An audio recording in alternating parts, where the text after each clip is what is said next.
avoir été moi-même, pour avoir fréquenté les milieux non charismatiques, bon, vous savez évidemment que je suis né dans une famille méthodiste, hein, donc c'est des milieux plutôt traditionnels.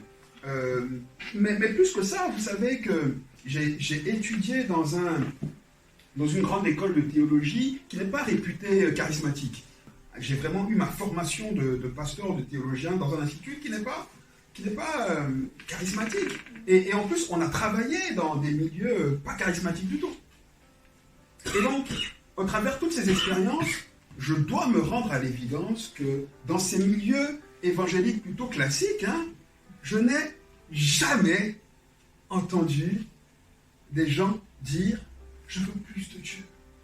Je veux plus du... » Comprenez? Alors nous, de notre point de vue charismatique, on va dire « Oui, bah, de toute façon, ils ne savent pas c'est quoi le Saint-Esprit, alors forcément, on est d'accord. » Je pense que nous tous ici, on va les juger comme ça, on va même les condamner, parce qu'on est en guerre contre les non-charismatiques. Hein, comprenez? Mais quand même, ça m'interpelle, parce que si je n'ai pas entendu ça dans ces milieux-là, dans les franges charismatiques de ces milieux-là, parce qu'il y a des franges charismatiques dans ces milieux-là, ce qu'on appelle notamment dans les milieux, notamment chez les catholiques ou chez les méthodistes, en tout cas ou chez les protestants, les renouveaux charismatiques. Alors toutes ces personnes qui sont dans ces franges charismatiques de ces milieux plutôt traditionnels, eux, parce qu'ils ont une culture charismatique comme nous, disent « Je veux plus du Seigneur, plus de toi !» Alors ça, j'ai entendu ça dans des conférences des jours entiers, « Plus de toi, Seigneur !» C'était la mode dans les années 90. Plus de toi, plus de toi. Dans toutes les prières, on était tous là et tout le monde disait plus de toi, plus de toi. Mais plus de quoi? Mais je vais répondre à la question, t'inquiète. Je suis là pour ça. Alors je ne sais pas si ça va vous plaire, hein, mais je vais y répondre. Mais comme toujours, je vais y répondre avec un appui biblique. Attention quand je dis biblique. Et là, j'aimerais quand même prendre 10 secondes pour vous expliquer ça. Il y a une différence entre quelque chose qui est biblique et quelque chose qui est issu de la Bible. Quelque chose qui est issu de la Bible, c'est quelque chose qu'on écrit comme étant scripturaire. Ça veut dire que c'est écrit dans la Bible, mais ce n'est pas biblique parce que ce n'est pas dans l'esprit de Dieu. Vous comprenez? Je prends un exemple qui est vraiment extrême. Il y a des gens qui, aujourd'hui, des chrétiens, qui se permettent d'avoir plusieurs femmes en disant que Salomon avait 1000 femmes. C'est écrit. Qui peut reprocher à ces gens-là que ce n'est pas écrit? Mais ce n'est pas du tout biblique. Par contre, c'est scripturaire. Parce que c'est écrit dans le texte biblique. Alors, ils peuvent l'interpréter comme ils veulent. C'est scripturaire. Mais par contre, ce n'est pas biblique. Donc, quand je vous dis que je vais y répondre de manière biblique, je vais y répondre avec l'esprit de la Bible. C'est-à-dire avec la pensée de Dieu. Amen. Alors, je pense que vous avez bien entendu que ce matin, j'ai répété un mot déjà au moins 20-30 fois. C'est le mot charismatique. Et si finalement, en fait, c'est ce mot-là qui posait problème?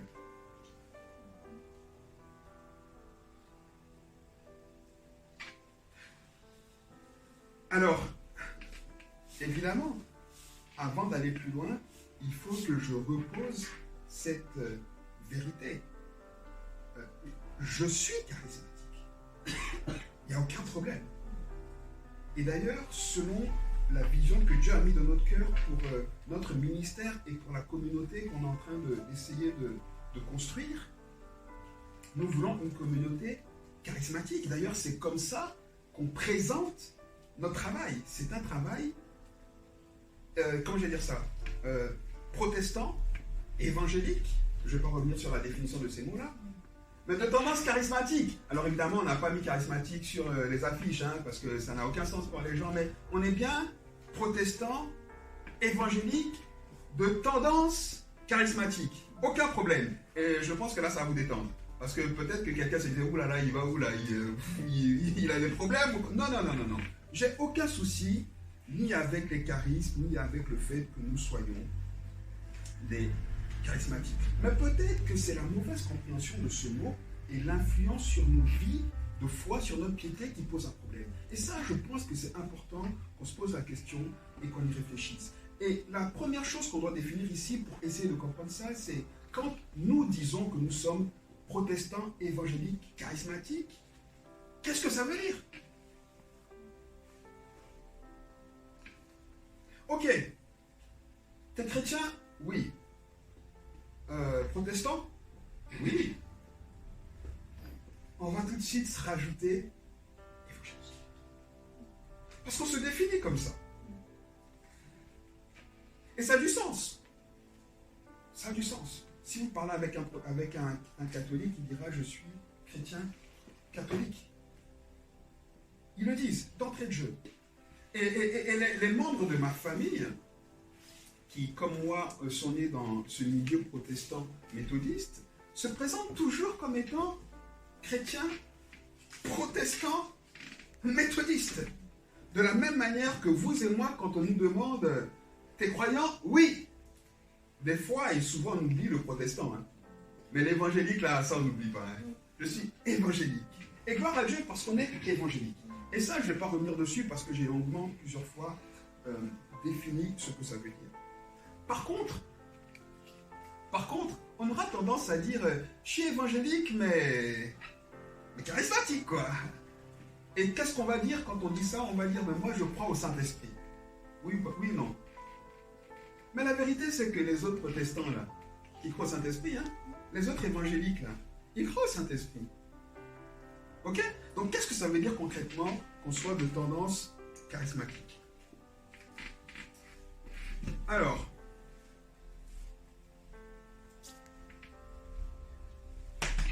quand on dit qu'une église, ou alors que nous avons une piété charismatique aujourd'hui, ça veut dire simplement que nous croyons que le Saint-Esprit, pas qu'on croit au Saint-Esprit, mais on croit que le Saint-Esprit équipe encore aujourd'hui, et ça c'est très important pour nous charismatiques, que le Saint-Esprit équipe encore aujourd'hui l'Église avec tous ses dons. C'est clair? Ça veut dire qu'on croit qu'aujourd'hui encore, le Saint-Esprit élève des pasteurs, élève des prophètes, élève des apôtres, etc. Et que le Saint-Esprit équipe les chrétiens que nous sommes avec la multiplicité de ses dons.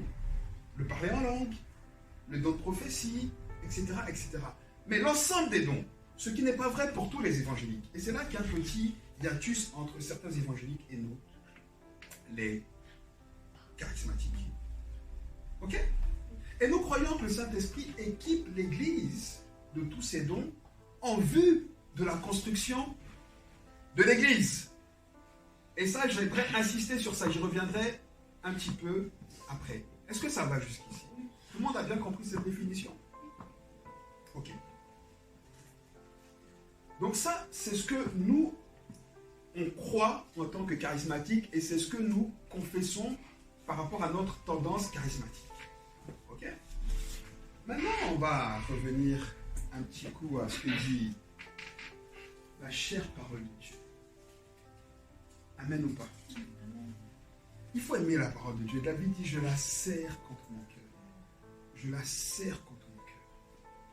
Et le problème, c'est que nous, les chrétiens, on aime la Bible de loin. On aime la Bible quand les autres en parlent.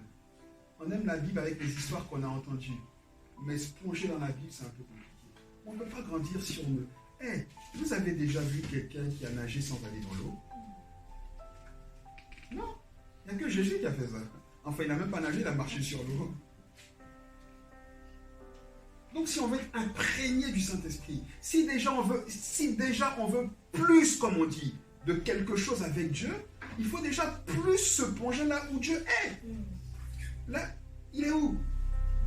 Il est dans sa parole. Donc déjà, vous voyez que c'est faux pour nous de prétendre vouloir plus de Dieu alors qu'on n'est pas capable de passer du temps avec Dieu dans l'un des seuls endroits, ou peut-être le seul endroit où il nous parle de manière claire, qui est la parole de Dieu. Ou en dehors de la parole de Dieu, Dieu nous parle de manière claire. Il n'y a que dans la parole de Dieu que quand on voit Dieu, quand on entend Dieu, on dit oui, c'est vrai, parce qu'il a dit, il écrit, on le lit. Toutes les autres pensées, quand Dieu nous parle, elles sont confirmées plus tard et elles ont besoin d'être confirmées par ce que dit la Bible. Alors, là aussi, je dois le dire, beaucoup de ces personnes qui... Pas nous ici, hein, jamais. Quand je parle jamais de nous ici, parce que nous, on n'est pas comme ça. Nous, on est des super chrétiens. Alléluia. Donc, pas nous ici. Mais beaucoup de ces gens qui disent, je veux plus de toi, plus... Tu leur demandes, ça fait combien de temps que tu as passé du temps? Je te dis pas de t'as lu car Dieu a tant aimé le monde, le verset que tu connais par cœur, en disant Alléluia et que tu es parti avec. Non, non, non. Mais depuis combien de temps est-ce que tu as passé? Est-ce que tu as donné du temps à Dieu en disant Seigneur, tiens, parle-moi. J'ai juste envie de t'écouter. D'ailleurs, qui de nous fait ça? Qui de nous va voir quelqu'un qui aime, qui apprécie en disant je sens que tu n'es pas trop bien, je sens que tu as un truc à me dire, tiens, je t'écoute, parle-moi. Non. Nous, quand on sollicite quelqu'un, c'est pour lui parler. Et dès que la personne veut dire quelque chose sur elle, mais attends, j'ai pas fini, déjà ça nous frustre, parce qu'on n'a déjà pas dit nous ce qu'on a envie de dire. Et on fait la même chose avec Dieu. Quand on va prier, on n'écoute pas Dieu, on prie, on parle. Seigneur, écoute, oui je t'aime, oui je te loue, mais maintenant regarde, écoute mon problème, écoute, fais quelque chose. À quel moment est-ce qu'on prend le temps d'écouter Dieu? Moi, on veut plus de lui. Tu veux plus de moi, mais tu ne m'écoutes pas. Tu veux plus de mon amour, mais laisse-moi te dire que je t'aime. En fait, c'est ça. C'était quoi? Donc, il faut aimer la Bible. Il faut la serrer comme son cœur. Quand David dit je la serre dans mon cœur, c'est pas qu'il fait ça comme ça, hein? Non. C'est qu'il est dedans tous les jours. Il est dedans, il nous passe des sœurs. Et c'est ça qu'on doit faire. Et donc, regardons en serrant la parole de Dieu dans nos cœurs ce que cette parole de Dieu nous dit de ce mot charisme, charismatique. En vérité, c'est plus le mot charisme qui est évoqué dans la parole de Dieu.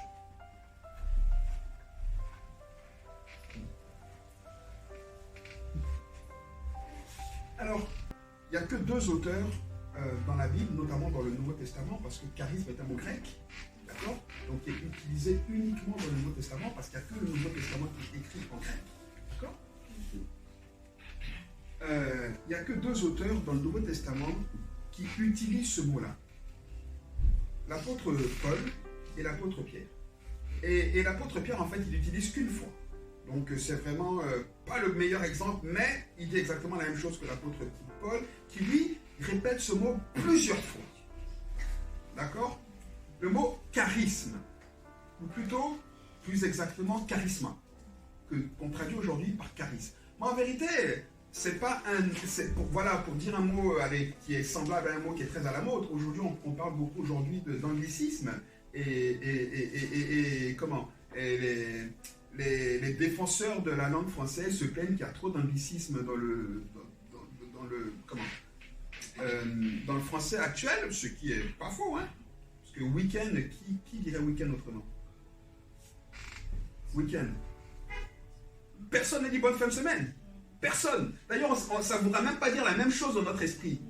Mais quand on dit bon week-end, d'ailleurs, vous n'avez pas remarqué qu'on dit bon week-end le samedi? Ah, le vendredi, hein. On dit bon week-end. Parce que le week-end, pour nous, ça a un sens qui n'est pas la fin de semaine. Donc, personne ne dirait bonne fin de semaine. Vous savez tous, bon week-end. Ou qui dit pas, oh, c'est trop cool. Cool. Comment est-ce qu'on traduit ça en français? Ok, bon, je referme la parenthèse. Ceci dit, là aussi, c'est pas de l'anglicisme, mais c'est du, grécophonisme, en fait. Le mot n'existe pas, mais je viens d'inventer. Parce que quand on utilise ce mot charisme, charismatique, duquel tous on se réclame et qu'on utilise dans notre langage tout le temps, et qui est même devenu d'ailleurs un mot à part entière dans la langue française. Hein. Quand on dit de quelqu'un qu'il est charismatique, en fait c'est un mot grec. C'est comme si on dit bon week-end. Ok? Et la vérité c'est que malheureusement, comme beaucoup d'anglicismes, on l'utilise de la mauvaise manière parce qu'il n'a pas du tout cette signification-là. Vous comprenez? Parce que charisma, en fait, la traduction littérale de charisma, vous serez surpris. Mais charisma, ça ne veut rien dire d'autre que don parfait ou cadeau. Don. Donc, quand on dit que quelqu'un est charismatique, on dit que quelqu'un est... Enfin, comment on le traduit?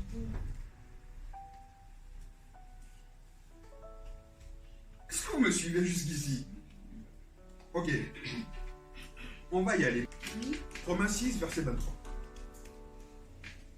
Et là, on a certainement la meilleure définition, la plus proche du mot à mot, du mot charisma, dans ce verset. Il est écrit dans ce verset que le salaire du péché, c'est la mort, ok? Mais que le don gratuit de Dieu, c'est la vie éternelle en Jésus-Christ, le Seigneur. Ok. Il est écrit dans vos versions don gratuit, n'est-ce pas? Ou bien, c'est écrit chez vous don gratuit? Le don gratuit de Dieu? Quelqu'un a une autre version? Le don de la grâce? Autre chose? Le don gratuit, le don de la grâce. Eh bien, derrière ce don de la grâce-là, c'est charisma. Vous comprenez ce que je veux dire? Ça veut dire, le mot qui a été traduit par don gratuit ou don de la grâce, c'est charisma. Donc charisma, ça ne veut rien dire d'autre qu'un don gratuit.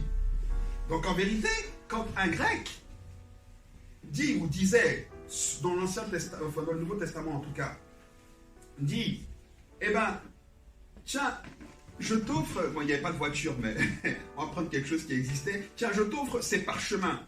Tu me les donnes, je te paye? Non, non, non, je te donne pour rien. C'est gratuit, oui. Je te fais un charisma. En fait. Il comprenait que c'était pour rien. C'est-à-dire qu'il n'y avait rien à donner en échange. Vous comprenez ce que je veux dire?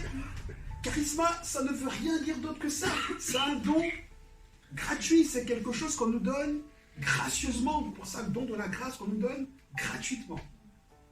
Qu'on n'a pas besoin de monnayer, on n'a pas besoin de donner quelque chose en échange. Ok? Voilà ce que veut dire le mot charisme. Alors, une seule fois, l'apôtre Paul, dans Romains 1, verset 11, y ajoute le mot spirituel. Mais ça ne change absolument rien. Il dit là-bas, je désire venir vers vous pour vous apporter quelques dons spirituels. Quelques dons spirituels. Donc, charisma, pneumatikos. Donc il ajoute don spirituel, mais ça change rien, puisque nous on sait que dans le cadre de l'Église, les charismes sont donnés par qui? Par le Saint-Esprit. Et comme ils sont donnés par le Saint-Esprit, ils sont par définition spirituels, puisque c'est l'Esprit qui les donne. Donc on y ajoute spirituel ou pas, don spirituel, charisme spirituel ou charisme tout ça, on sait que c'est des dons qui viennent du Saint-Esprit, donc par définition ils sont spirituels. Ça va? C'est important qu'on comprenne toutes ces choses, hein, parce que ça fait de la confusion. Et parce que peut-être on nous a dit des choses qui ne sont pas justes. Ok, donc, en résumé, un charisme, je viens de le dire et je répète, n'est rien d'autre qu'un don que Dieu fait à ses enfants, à l'Église. C'est rien d'autre. D'accord? Ok, alors très rapidement, on va essayer de regarder certaines listes de dons, comme on les désigne de dons spirituels. D'accord? Oh, je ne sais même pas si on va essayer de les regarder. Mais parce que pour nous, quand on entend charisme, évidemment, on va pas dire simplement don gratuit, on va dire quoi? Don spirituel. C'est pour ça que j'ai précisé qu'un charisme est par définition spirituel. Parce que nous, quand on entend charisme, on entend don spirituel et qu'est-ce qu'on met derrière? Parler en langue. On entend prophétie, prophesy. Ah, ça c'est très à la mode. Oh, prophesy. J'aime bien les chrétiens maintenant. Le prophète est là. Oui, ma soeur, viens. Est-ce que... Oh, prophesy, prophesy. Vous croyez que si Jérémie appelait à l'époque quelqu'un, il allait dire, oh, prophète, prophesy. Il aurait tremblé. Mais pourquoi tu m'appelles prophète? Même les rois à l'époque, quand les prophètes les appelaient, ils n'aimaient pas. Ils ne voulaient même pas les consulter parce qu'ils savaient que Dieu avait un truc à leur dire là. Ah, ça n'allait pas leur plaire. Mais aujourd'hui, non, prophesy, prophesy. Parce qu'on nous dit que des choses qui vont dans notre sens. Mais ça, c'est quoi ces prophéties-là? Quand on regarde l'Église, l'état du monde, on est sûr que Dieu ne prophétise que des choses positives. Dieu est tellement content de ce qui se passe qu'il dit non, tout va bien. Tu es une personne merveilleuse. Je vois des portes s'ouvrir devant toi. Mais ça, c'est quel Dieu, ça? Prophesy. Ok. Donc, quand on entend charisma, pour nous, c'est ça.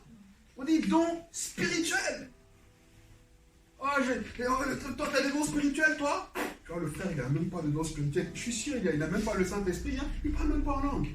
Mais combien de fois on a entendu ça dans nos églises?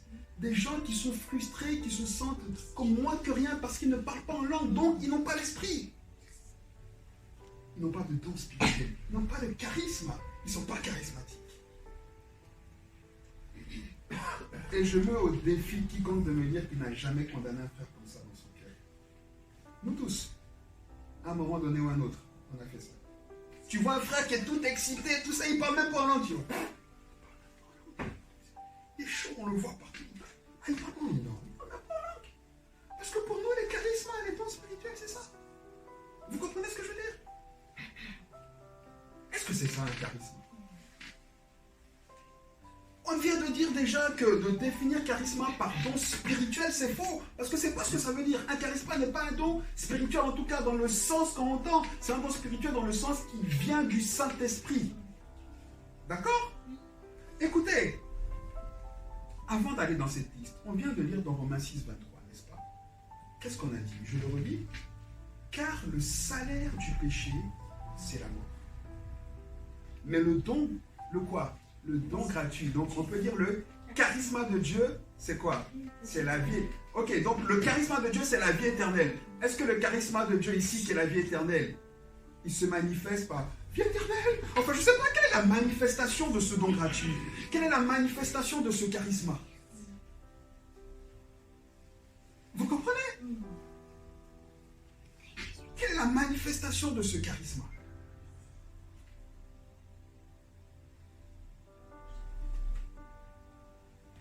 Regardons. On va regarder dans 1 Corinthiens, si on va regarder, 1 Corinthiens 12, évidemment, et dans Éphésiens 4. D'accord? Mais écoutez, je ne suis pas contre la prophétie, hein, parce que Moïse même a dit que tous prophétisent. Il a dit, donc, et Paul dit qu'il faut qu'on aspire justement au don de prophétie, oui, mais il faut qu'on le définisse de manière juste. Prophétie, ce n'est pas de dire vous êtes les hommes et les femmes les plus beaux du monde et tout ce que vous faites, Dieu est d'accord avec ça. Non! Non! La prophétie, dit la parole de Dieu, est d'abord là pour exhorter. Bon, je ne vais pas parler de la prophétie parce que sinon on ne s'en sort pas. Mais une première chose qui va nous aider, c'est doter de notre langage, quand on parle de don, de charisme, doter le petit adjectif, la spirituelle. Peut-être que ça va nous aider. Parce que à chaque fois qu'on va mettre don spirituel, on va ajouter le spirituel à don, ça va nous ramener à prophesy. Ça va nous ramener à ça va nous ramener à ça. À tel point que dans nos églises pentecôtisantes charismatiques, on apprend aux gens à parler en langue. Vous avez déjà vu ça? Je te donne quelque chose et c'est un don. C'est un don.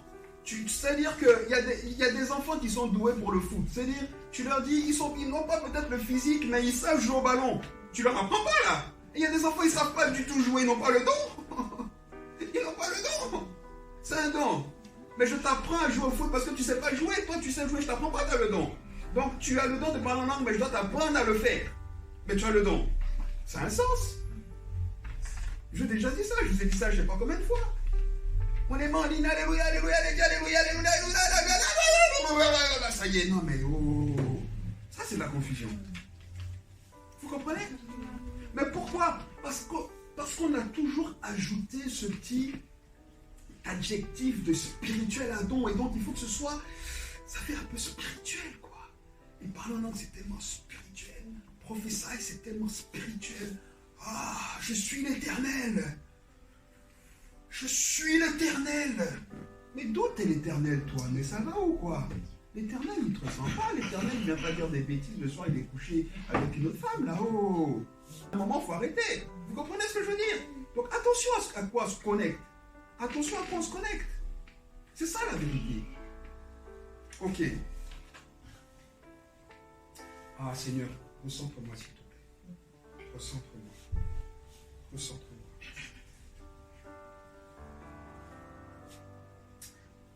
Ok. On a pris 1 Corinthiens 12, n'est-ce pas? On a pris Éphésiens 4. D'accord? Alors, dans 1 Corinthiens 12, là-bas, Paul parle de tous les dons que nous, on estime seuls être spirituels. Pour nous, les charismes, c'est 1 Corinthiens 12. Oui ou non? Pour nous, les charismes, c'est ça. Ok? On vous l'avez pris, mais pas moi. Il faut que je prenne assez rapidement. 1 Corinthiens 12, d'accord? Verset 8. À l'un est donné l'esprit, est donné par l'esprit une parole de sagesse, à un autre une parole de connaissance selon le même esprit. Pour nous, c'est ça. Ah, j'ai reçu quelque chose pour toi, frère. Ah, j'ai reçu quelque chose. Des fois, on a reçu des choses, on voit le frère jouer au foot ou la soeur jouer au basket et on lui laisse l'image comme ça. Ça veut dire quoi? Et on est prophète. Et c'est un don de connaissance. Enfin, vous voyez l'église, en fait, l'église c'est devenu une salle de jeu.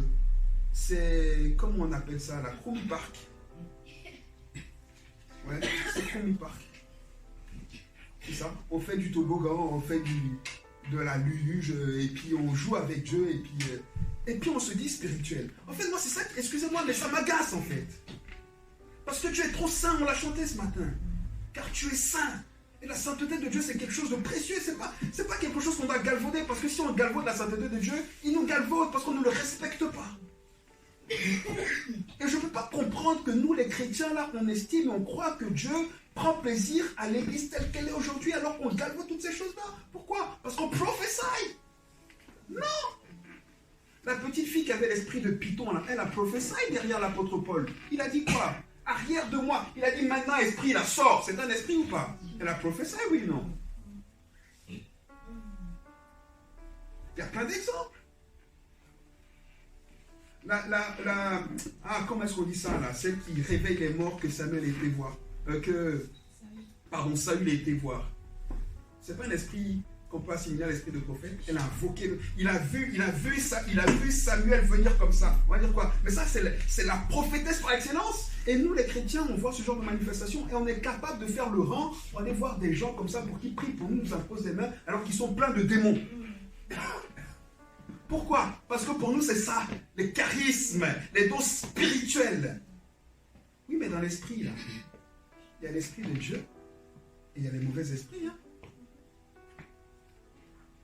Ah oui? Les dons de miracles, ils existent chez le diable. D'ailleurs, c'est ce que Paul dit. Il dit que quand Moïse est venu et qu'il était confronté à Pharaon et qu'il opérait des miracles, Janès et Yambrès, les sorciers de Pharaon, ils faisaient quoi? Ils faisaient la même chose. Non, on oublie ça. Non, on oublie ça. Quand Philippe arrive en Samarie, Philippe, l'apôtre, le disciple, c'est un apôtre, il arrive en Samarie dans Actes. Il arrive là-bas en Samarie. Il rencontre là-bas quelqu'un qui s'appelle comment? On appelle Simon le magicien. Et on dit qu'en Samarie, tout le monde considérait Simon avec une puissance dont il disait, ça c'est la puissance de Dieu, la grande puissance. Parce qu'il faisait plein de tours de magie. Pourquoi il était magicien? Mais quand Philippe est arrivé et que l'onction est arrivée et que le Saint-Esprit a commencé à opérer lui-même, la Bible dit qu'il a cru en Jésus. Quand Pierre et les autres sont venus et qu'ils ont commencé à imposer les mains aux gens qui ont vu que le Saint-Esprit arrivait, il était tout le monde confondu. Il a dit, mais donnez-moi ça, il a même voulu me payer. Des gens qui sont prêts à payer pour avoir l'Esprit de Dieu. Faites attention. Regardez ce que Pierre lui a dit. Il a dit, tu es plein de ruses, tu n'as aucune part avec nous. C'est ce qu'il a dit à ce gars-là. Et nous, on va prier avec des gens qui n'ont aucune part avec nous. Pourquoi? Parce qu'ils ont des manifestations spirituelles, charismatiques. Parce que pour nous, tout ça, c'est charismatique. Donc, c'est des dons spirituels. Et comme c'est spirituel, ça vient du Saint-Esprit. Non. Donc, finalement, on cherche quoi? Écoutez, on a dit, le Saint-Esprit donne à quelqu'un le don de guérison, le don de sagesse, etc. 1 Corinthiens 12, vous les relirez. D'accord? Dans Ephésiens 4, là-bas, il est écrit quoi? Il est écrit que le Saint-Esprit donne à qui? À l'Église, les uns comme quoi? Comme apôtres, les autres comme prophètes, les autres comme évangélistes, les autres encore comme pasteurs, et enfin, finalement, comme docteur ou pasteur et docteur, peu importe. Tout ça, c'est des dons charismatiques ou pas? Oui, c'est des dons. Le mot qui est derrière là-bas, quand il dit que Dieu fait don à l'Église, c'est le mot charisma. Donc tout ça, c'est des charismas, c'est des dons. C'est des dons spirituels en fait, pour qu'on soit à l'aise avec ça. C'est des dons spirituels, mais c'est pas tout. Si vous regardez dans 1 Pierre, si vous regardez là-bas dans Romains 12, ils disent la même chose. On parle de don de libéralité. Dans Romains 12, l'apôtre Paul parle du don de libéralité. Tout le monde sait c'est quoi le don de libéralité, hein? Hein, c'est un don. Il dit, à certains, Dieu a donné la capacité, le don spirituel, le charisme de soutenir l'œuvre de Dieu, de donner de l'argent à l'œuvre de Dieu. C'est un charisme. Mais ce qui est drôle, c'est que vous avez déjà entendu quelqu'un dans une église dire, moi j'ai le don de libéralité, moi j'ai le charisme de libéralité, qui le cherche ce charisme-là? Mais il n'est pas sexy ce charisme. Ah non, parce qu'on ne prophétise pas, et ça nous coûte. Ça nous coûte. Il faut donner, ça nous coûte. Vous comprenez? Pourtant la Bible dit que le don de prophétie, le parler en langue, le don de libéralité, le prophète, le docteur, tous ces dons-là sont des charismes, des dons spirituels. Vous comprenez? Tous sont... Dites-moi un beau petit amen quand même. Je dirais que ça ne vous plaît pas, mais je sais que ça vous remue, mais c'est bon. C'est des charismes, c'est des dons spirituels. C'est des dons spirituels. C'est ce que la Bible dit. Parce qu'à chaque fois derrière ces listes, il y a le mot charisme. Le mot charisma. Ok? Donc la parole de Dieu dit clairement que tous ces dons-là sont des charismes, sont des dons spirituels. La première chose qu'on doit retenir ici, c'est que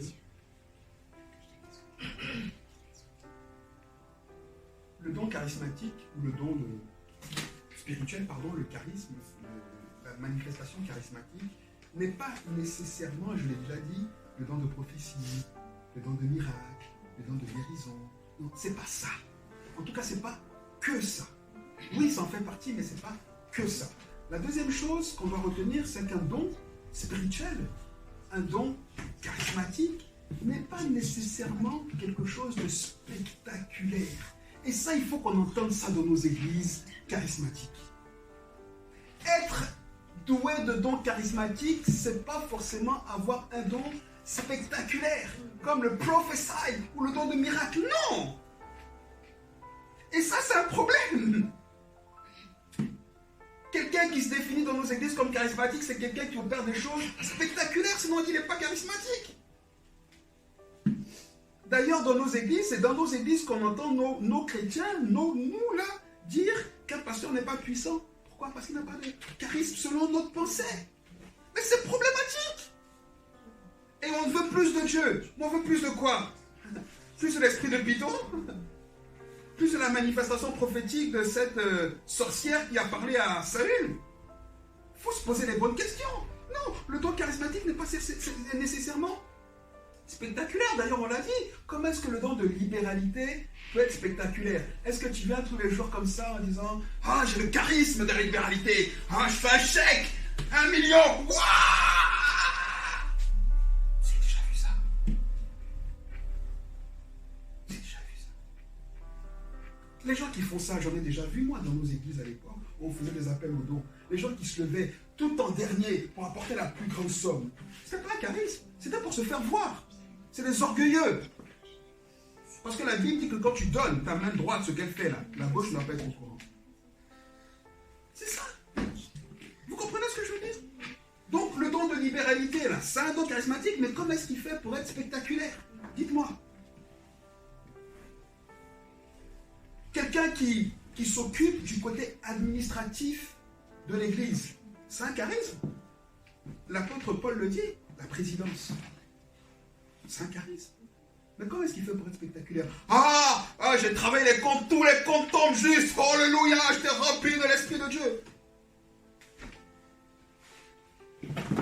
Non, parce que nous, on a associé don spirituel et charisme à quelque chose de spectaculaire. C'est pour ça qu'on veut plus. On veut plus de quoi? Plus de spectaculaire. En vérité, regardons au fond de nous. On veut quoi? On veut plus de quoi? On veut sentir. On veut une manifestation. C'est ça. Mais je peux en parler librement. Parce que moi aussi, j'étais comme ça. J'invente pas quelque chose là. Je sais exactement de quoi il s'agit. Combien de fois j'ai dit, Seigneur, je vais aller dans cette église, et quand je vais arriver, je vais voir les gens tomber, j'étais dans cette disposition, j'étais plein de foi, j'arrive, je commence à invoquer le Saint-Esprit, j'ouvre les yeux, tout le monde me regarde comme ça. Je dis, mais Seigneur, c'est quoi ce bazar? Et pourtant j'ai prié, je spoke, Esprit de Dieu, je dis à la sœur, chante, Esprit de Dieu, Esprit de Dieu, Esprit de Dieu, je crie Esprit de Dieu, j'ai plus de voix, Esprit de Dieu, je transpire Esprit de Dieu. J'ouvre les yeux. Je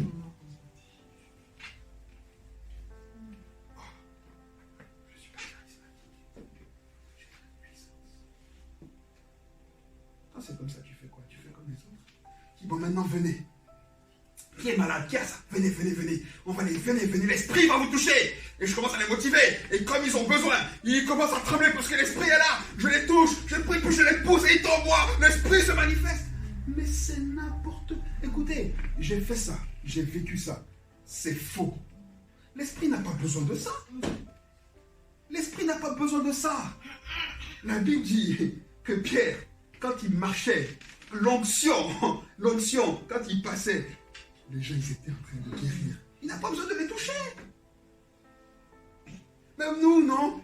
Quand on n'a pas de manifestation spectaculaire, mais dans ces cas-là, on va aller voir la commanderie et puis faire des spectacles de guérison tous les soirs et puis on va voir si Jésus se manifeste. Si c'est ce qu'il cherche. Vous comprenez ce que je veux dire? J'insiste dessus parce que je veux que cette pensée-là sorte de vos cœurs. Le charisme, ce n'est pas le spectacle. Non. Non. Troisième chose, la foi charismatique ou la piété charismatique ne signifie pas faire des expériences spirituelles. Parce que ça aussi, quand on dit je veux plus là, on y met ça. On veut expérimenter les choses. Mais la vérité,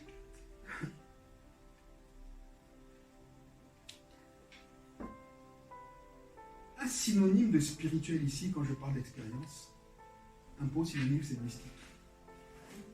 Ça veut dire la même chose. Mais comme nous, on assimile le mystique au côté négatif, on ne dit pas mystique, on dit spirituel. Mais mystique et spirituel, c'est la même chose. Une expérience spirituelle, une expérience mystique, c'est quoi? C'est une expérience dans laquelle on va être en relation directe avec la divinité. Mais la divinité, pour nous, c'est Dieu. Mais pour les autres, c'est pas Dieu, mais c'est une divinité. Une expérience spirituelle ou mystique, pour nous, ça peut être une transe. Mais pour un sorcier, ça peut être une transe aussi. Les deux sont des expériences spirituelles et mystiques, dans lesquelles on en est avec une divinité, pas la même, mais c'est la même chose. Donc nous, charisme, ça veut aussi dire vivre des choses spirituelles. Ou alors, pour utiliser un mot qu'on aime mieux, qui sera peut-être plus politiquement correct dans l'Église, on veut le surnaturel. Mais le problème, c'est qu'on oublie qu'on n'est pas surnaturel. Pas encore. Celui qui est surnaturel, c'est Dieu. Mais nous, on veut vivre le surnaturel. On veut vivre le surnaturel. Mais non! Dieu opère avec nous dans un monde naturel avec son équipement surnaturel à lui. Mais on ne peut pas vivre le surnaturel, vivre le surnaturel, vivre le surnaturel.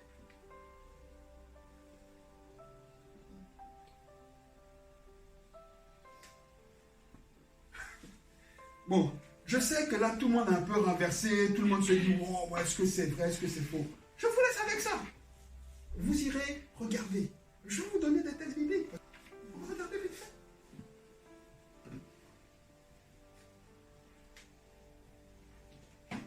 Écoutez, je viens de dire que le don de présidence, c'est un charisme, d'accord? Donc quelqu'un qui est en train de faire les comptes de l'Église, ou quelqu'un qui est en train d'administrer les choses de l'Église, il a une activité spirituelle et il l'a fait avec l'Esprit de Dieu. Oui, mais parce que pour nous, on ne ramène pas ça à l'Esprit de Dieu. Pourtant, Paul dit, quand tu as le don de présidence, quand tu gères l'Église, quand tu administres l'Église, c'est un don spirituel, c'est un charisme. Donc tu le fais spirituellement, donc tu vis une expérience spirituelle puisque tu travailles spirituellement pour Dieu. Ça va, écoutez, là je suis en train d'enseigner là. C'est spirituel ou pas? Mais il n'y a pas de manifestation là. Il aurait fallu que tout d'un coup, pendant que je prêche là, il y ait une grande auréole derrière moi. Je dis, wow, oh, mais Hugues, il est dans une dimension. Non, j'ai pas besoin de ça, parce que c'est spirituel. C'est spirituel. C'est spirituel. De la même manière que quelqu'un qui prie, qui a le don de libéralité, qui dit, Seigneur, maintenant, quel chèque je dois faire, comment est-ce que je peux, et quels sont les besoins de l'Église. Il ne vient pas demander au pasteur nécessairement, il prie. Seigneur, qu'est-ce que je fais? Le Seigneur dit, aujourd'hui donne 200, aujourd'hui donne 300, et il va, il donne. Ça répond aux besoins de l'Église. C'est spirituel ou pas? C'est spirituel. Mais c'est pas spectaculaire. C'est ça le problème. Donc chacun de nous, dans notre manifestation du charisme, c'est ce que l'apôtre Paul dit dans 1 Corinthiens 12, il dit il y a diversité dedans, versets 4 et 7. Il y a plusieurs dons, ils sont divers, mais c'est le même esprit. Il y a diversité de ministères, mais le même Seigneur, diversité d'opérations, mais le même Dieu qui opère tout en tous. Or, à chacun, cette manifestation de l'esprit, cette manifestation du don spirituel est donnée pour l'utilité commune. À chacun est donnée une manifestation. Donc, tout on qualifie quelqu'un de spirituel ou pas, de charismatique ou pas, sur ce qu'on voit. Et c'est pour ça qu'on est dans des courses qui n'ont pas de sens. On veut prier plus que les autres, on veut plus de prophéties, on veut plus que... Et on se sent gradé comme ça. Non. Ben, si vous voulez, hein, demain, on prend un exemple, je vous envoie chez un gars et qui n'est pas du tout chrétien. Vous allez arriver, avant que vous entriez dans son bureau, il va vous dire toute votre vie. Hein. Il va vous dire toute votre vie. Toute votre vie. Bon, on n'a même pas besoin de prendre l'avion. Hein. Il y en a ici. Vous croyez que les gens ils vont voir des médiums, c'est pourquoi? Les médiums, ils leur disent leur vie. Un médium, tu vas le voir, il tire les cartes et il fait quoi? Il te dit ta vie. Dis-toi, je vois dans ta vie un gars, il est blond, il est comme ça, il est grand. Voilà. Oui ou non? C'est ça, c'est vrai. Ils connaissent, ils voient. Parce que le diable, il voit. Il ne voit pas le futur, mais ce qui est, il voit. Puisqu'il a des démons partout qui lui font des rapports. C'est ça le problème. J'ai dit que cette notion de don spirituel là, qui veut nous faire vivre des choses spectaculaires et toujours surnaturelles est fausse. Écoutez, l'apôtre Paul, dans sa deuxième lettre aux Corinthiens, il explique, en parlant de lui, qu'il a fait une expérience. Il ne dit pas, on peut le lire, ça vous va? 2 Corinthiens 4.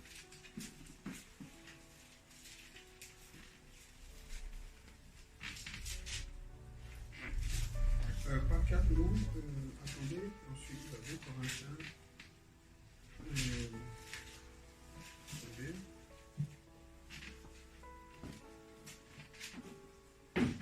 2 Corinthiens 12, pardon.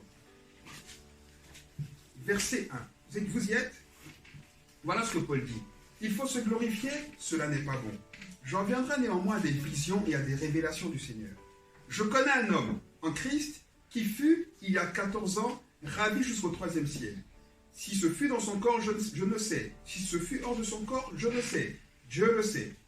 Et je sais que cet homme, si ce fut dans son corps ou sans son corps, je ne sais. Mais Dieu le sait, fut enlevé dans le paradis et qu'il entendit des paroles ineffables qu'il n'est pas permis à un homme d'exprimer. Je me glorifierai d'un tel homme, mais de moi-même, je ne me glorifierai pas, sinon de mes infirmités. Amen. Tout le monde connaît à peu près ce texte. Ici, l'apôtre Paul est en train d'expliquer une expérience qu'il a eue. D'accord? Il dit bien, il y a 14 ans, j'ai été, comment est-ce qu'il dit ça? Ravi jusqu'au 3e ciel. Il dit il y a 14 ans. Est-ce qu'il dit tous les samedis depuis 14 ans? Le Saint-Esprit vient et me ravit et je vais dans le 3e ciel. Non, c'est une expérience unique qui s'est passée qu'une fois. Est-ce que l'apôtre Pierre a vécu la même expérience? Il n'a pas eu besoin, parce que l'apôtre Pierre, il a vu Jésus face à face, il a touché Jésus. Vous comprenez? Il n'a pas eu besoin. Voilà une expérience mystique, une expérience spirituelle, une expérience surnaturelle vécue par l'apôtre Paul. Donc oui, ça existe, oui, Dieu le fait, mais Dieu ne le fait pas toujours. C'est pas tout le temps. On n'est pas des anges pour vivre dans le ciel. C'est les anges qui vivent dans le ciel. On n'a rien à faire dans le ciel. On va y aller. On va y aller. Mais pour l'instant, on vit sur terre. Donc je veux dire que ces expériences surnaturelles-là, elles sont... le mot m'a échappé. Elles sont ponctuelles. C'est-à-dire c'est une fois, c'est pas tout le temps. Mais nous, non, on veut plus là. On veut plus de révélation. Oh, si Dieu pouvait me parler tous les jours dans mes rêves, dans mes songes, si je pouvais avoir une vision de Dieu, comme on entend beaucoup de prédicateurs dire, un jour je priais, et là l'Esprit est venu remplir ma chambre, et j'ai vu Jésus. Beaucoup, ils mentent. Je vous le dis. Et je n'ai pas de problème avec ça. Beaucoup, ils mentent. Mais comme ils savent que c'est Jésus.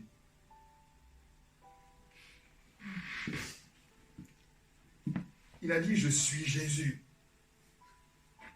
Ils ne disent pas, hein? Il dit, j'ai vu Jésus. Qui a dit, Jésus est venu se présenter à moi comme étant Jésus? Écoutez les témoignages. Je ne dis pas que Jésus ne peut pas se présenter à quelqu'un. Je ne dis pas ça. C'est pas vrai, parce qu'il a déjà fait, même avant de se révéler aux hommes, il a déjà fait. Il le fait encore, il n'y a pas de problème. L'Esprit de Dieu peut se manifester à nous d'une manière ou d'une autre. Il n'y a pas de problème, je ne dis pas que c'est faux. Je dis simplement que beaucoup nous mentent et suscitent en nous des choses pour qu'on croit qu'ils sont plus spirituels que nous et qu'ils sont plus habilités que nous à faire les choses de Dieu. Et donc on les envie, et donc quand on vient dire, mais toi t'as touché Jésus, ouais, homme de Dieu, touche-moi, parce que t'as... Mais c'est faux. C'est faux. C'est des manipulateurs. C'est des esprits mauvais. Et nous, les chrétiens, on va se connecter à ces gens-là. Parce qu'on écoute, on les connaît où? Moi, si moi, je me lève demain pour dire que hier, le Saint-Esprit est venu dans ma chambre, j'ai vu Jésus. C'est vrai ou c'est faux? Qui est avec moi? Je sors de la chambre, mon bébé, chérie, je sens un feu, l'Esprit de Dieu est venu. Ma femme va dire, oh là, il y a un truc qui s'est passé. Ah, si, réagit comme ça, c'est qu'il y a un truc qui s'est passé. On va filmer. Oui, l'Esprit de Dieu. Je m'invente un témoignage. J'étais dans ma chambre. L'Esprit de Dieu. Tout le monde va courir, ouais. Mais je vois. Je n'ai pas besoin de savoir de ça pour savoir que Jésus est avec moi. Quand je prie, je sais qu'il est là. Je sais qu'il me touche, je n'ai pas besoin d'une manifestation, il est là.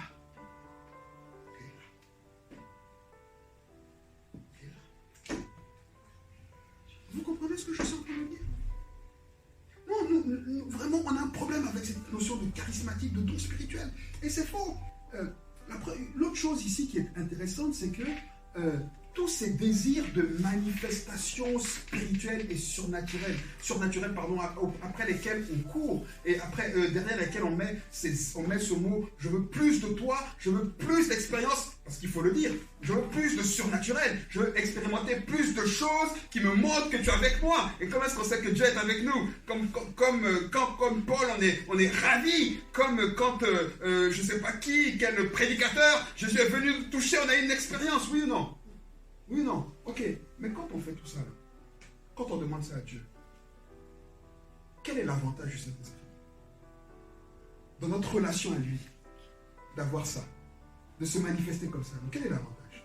Il n'a aucun avantage. Aucun. Il n'a aucun avantage. Ça veut dire que ces réclamations-là, elles sont égocentriques. Elles ne sont pas centrées vers Christ, elles sont centrées vers nous. Et donc c'est faux. C'est faux en plus parce que c'est pas même l'essence de ces choses-là. Les dons spirituels, tous les dons, à chaque fois qu'on parle de spirituel, de dons spirituels, de charisme dans la Bible, on dit toujours qu'ils sont donnés aux hommes, à l'Église, pour l'utilité de l'Église. Éphésiens 4, les uns ont été donnés comme prophètes, etc., apôtres, etc. Pourquoi? Pour le perfectionnement de qui? Des saints. 1 Corinthiens 12, tous ces dons sont donnés à chacun par le Saint-Esprit pour l'utilité commune. Regardez, Pierre, regarde, tous, ils disent toujours, maintenant, manifestez-les pour qui? Pour l'Église, pour les autres. Nous, on les veut pour nous. Dans quel sens? Dans quel but? Et d'ailleurs, c'est tellement faux que si vous regardez, et c'est pour ça que le Saint-Esprit n'a pas... Et il ne fait pas ça. Parce qu'il sait que s'il se manifeste en nous comme ça, ça ne va rien changer dans nos vies. Rappelez-vous, les 10 lépreux. Mais c'est pas l'expérience spirituelle qu'ils ont vécue, là. Cette guérison. Ils étaient lépreux, oui ou non? Ils étaient lépreux. D'un coup, Jésus les guérit. Mais quelle plus grande expérience spirituelle? Il y en a combien qui reviennent à Jésus pour le confesser? Un seul. Et on croit qu'à chaque fois que le Seigneur va nous dire, moi je serai même la sainte, moi je vais au ciel tous les jours, moi Jésus c'est mon pote. Pourquoi on peut respecter Jésus comme ça? Et c'est ce qu'ils font. C'est parce qu'ils prennent Jésus comme ça à cause de ces fausses expériences spirituelles, qu'ils pensent que Jésus c'est leur copain, qu'ils jouent comme ça avec l'Esprit de Dieu. Mais ce n'est pas l'Esprit de Dieu. Et Jésus dit, vous allez me rendre compte. Vous viendrez à moi disant, j'ai dit ça, j'ai fait ça en ton nom. Je dirai, oui, tu l'as fait, mais arrière de moi parce que toi, je ne te connais pas. Attention à ce qu'on cherche. Plus de Dieu. On cherche quoi, plus de Dieu? Attention. Et ça, là, si vous savez que ça freine l'avancée de l'Église, parce qu'on se dit, on n'est pas qualifié. J'attends d'abord l'onction, j'attends plus, j'attends la manifestation pour prier pour les malades. Mais on va attendre longtemps et puis on ne va pas avancer. Hein.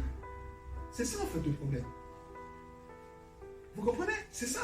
Écoutez, deuxième chose qui nous montre que ce don-là, c'est même pas dans l'esprit. Enfin, cette manière de voir les choses n'est pas dans l'esprit de Dieu. J'ai dit que c'est égocentrique, j'ai dit que ça ne fait pas qu'on se retourne vers Dieu, ça ne fait pas qu'on s'accroche à Dieu. Et la deuxième chose qui nous le montre, c'est quand même Judas. Rappelez-vous, un moment, Jésus appelle les disciples, il appelle les apôtres, il les envoie 2 à 2. Il leur donne le pouvoir sur les démons. Vous pensez que Jésus n'a pas imposé les mains? Même s'il n'a pas imposé, ils n'ont pas vécu une expérience spirituelle là pour partir? Ah, moi je suis sûr que si. Hein. Parce que la Bible dit que quand ils sont partis, ils priaient, et quand ils sont revenus, ils ont dit Seigneur, mais les démons même nous sont soumis, ils ont vécu des choses. Jésus dit, il était content, il dit ouais, c'est bien, je vois Satan tomber, mais attention, réjouissez-vous de ce que vos noms soient écrits dans le ciel, et non ça. Ils ont vécu des choses. Judas y était, oui ou non? Peut-être même que Judas a chassé plus de démons que les autres. Peut-être. Mais est-ce que ça a empêché Judas à la fin de sa vie de regarder Jésus en face et de dire tu n'es pas Dieu? Ça l'a empêché. Est-ce que ça a empêché Judas, après avoir jeté les pièces que les prêtres lui avaient données en disant je n'en veux pas, de se repentir? Est-ce que Judas s'est repenti? Non. Pourtant il avait vécu des choses spirituelles. Qui, plus que les 12, ont vécu des choses mystiques? Ils ont habité. Regardez comment Paul et Jean parlent de ça. Jean et Pierre, ils disent on a contemplé sa gloire. Imaginez. Pierre et tout, ils étaient là quand Jésus a dit Tabitha Koumi, lève-toi. Ils ont vu ces choses. Judas y était. C'est égocentrique. C'est tourné vers nous. On fait ça pourquoi? Pour Dieu? Non. Sondons-nous. On n'a pas besoin de ça pour Dieu. Si on veut ça pour Dieu, déjà, on commence à donner plus de place dans notre vie à Dieu. Comment? On passe plus de temps dans la méditation. Donc, arrêtez de me raconter des... Excusez-moi, mais... faut qu'on arrête, là. Faut qu'on arrête. C'est comme si, en fait, je dis, j'aime ma femme, mais j'aime que la femme belle que tout le monde voit. À la maison, je dis, oh, allez, dégage, c'est n'importe quoi. J'aime ma femme, et j'aime quand on sort et que tout le monde dit, wow, elle est magnifique, ça j'aime. Mais c'est égocentrique, j'aime pas ma femme, je me sers de ma femme. Et c'est ce qu'on fait avec le Saint-Esprit. Parce que si tu aimes quelqu'un, tu passes du temps avec. Tu parles avec. Tu as une intimité avec. On veut plus de qui? Dieu. Et on passe du temps avec lui. Plus de Dieu, mais où est le temps qu'on lui donne? On veut qu'il vienne juste nous toucher. Ah, on veut Dieu pour nous toucher, pour nous renverser comme des crêpes. Bam, bam, bim, bam, boum. Je suis tombé par l'esprit. Et après quoi?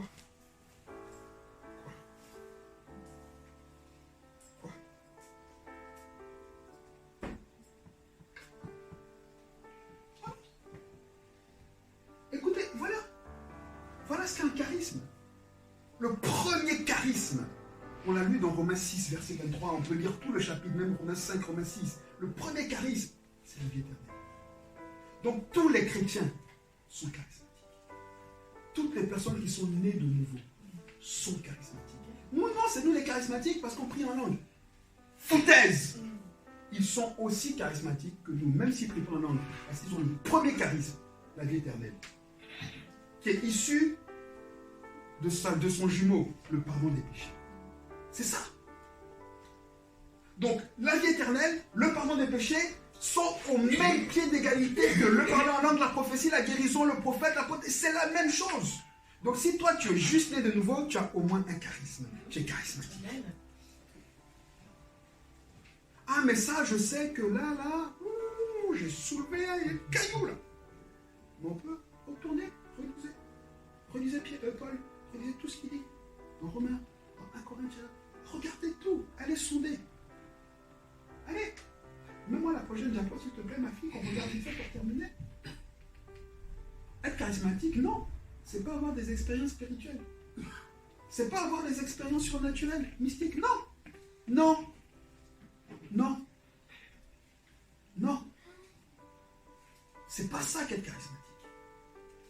Alors, je termine avec cette phrase, parce que beaucoup se disent, ok, est-ce que ça veut dire que, donc, on ne peut pas avoir l'expérience spirituelle, est-ce que tout ça c'est faux, tout ce que les gens disent?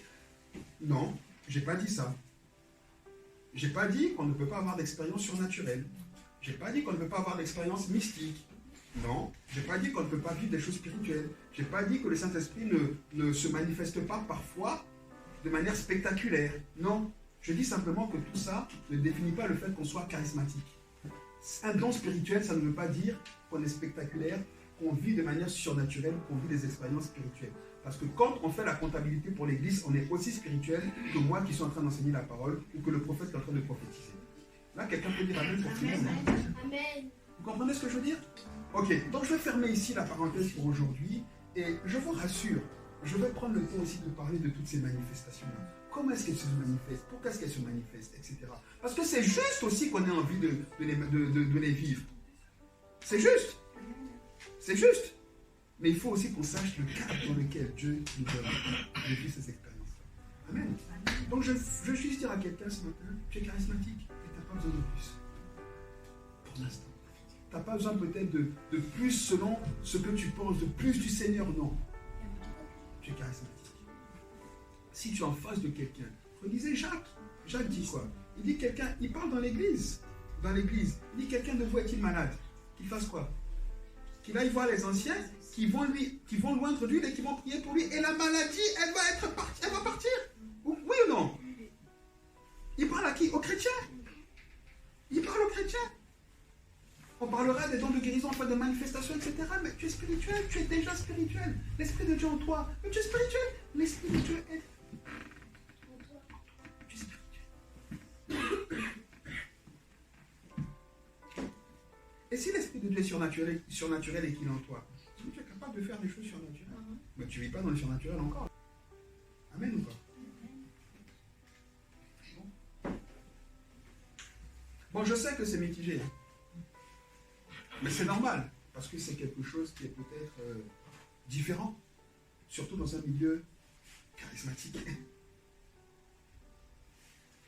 Mais j'aime trop Dieu pour nous laisser faire ce qu'on va écrire. Je le respecte trop pour ne pas vous dire la vérité, en tout cas. Pas même ce que je crois être la vérité, ce que la Bible dit. Parce que je me défie quiconque de me dire que ce que je dis là, c'est faux. Il faut être équilibré.